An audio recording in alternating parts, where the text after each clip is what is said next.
রাজ্য জুড়ে ভারতীয় জনতা পার্টির পক্ষ থেকে চলছে পরিবর্তন সভা। তারই পরিপ্রেক্ষিতে সল্টলেকের করুণাময়ী মোড়ে একটি পরিবর্তন সভার আয়োজন করেছিল ভারতীয় জনতা পার্টি।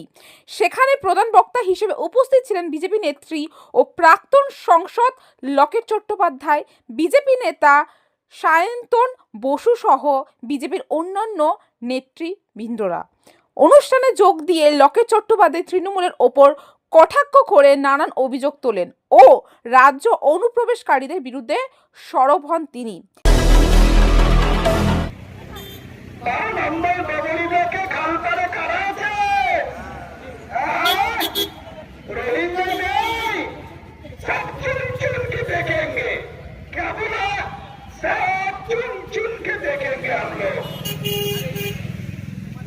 ধর্মশালা নয়, পশ্চিমবঙ্গ আমাদের ধর্মশালা নয়।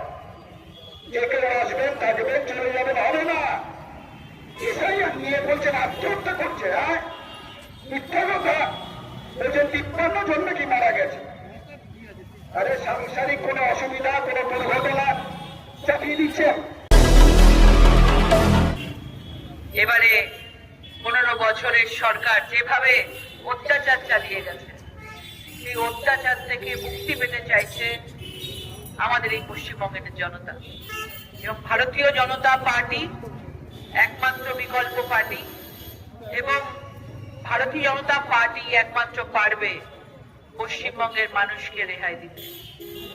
আজকে আমরা 2021-এ 3 থেকে 77 হয়েছি, এবং 2026 আমাদের কাছে পশ্চিমবঙ্গবাসীর চোখ দিয়ে আমরা পুরো এই পশ্চিম বাংলা তৃণমূল সরকারের যে অত্যাচার আমরা যা দেখেছি, এবং আমরা শপথ নিয়েছি যে আমরা প্রত্যেকটা কার্যকর্তা তাদের পাশে থেকে, তাদের সাথে থেকে আমরা আগামী দিনে আমরা লড়াই করে এই তৃণমূল সরকারের যে অত্যাচার, যে করাপশন, চারিদিকে সিন্ডিকেট, তোলাবাজি, কাটমানি, আমরা তার থেকে মানুষকে বাঁচাবো।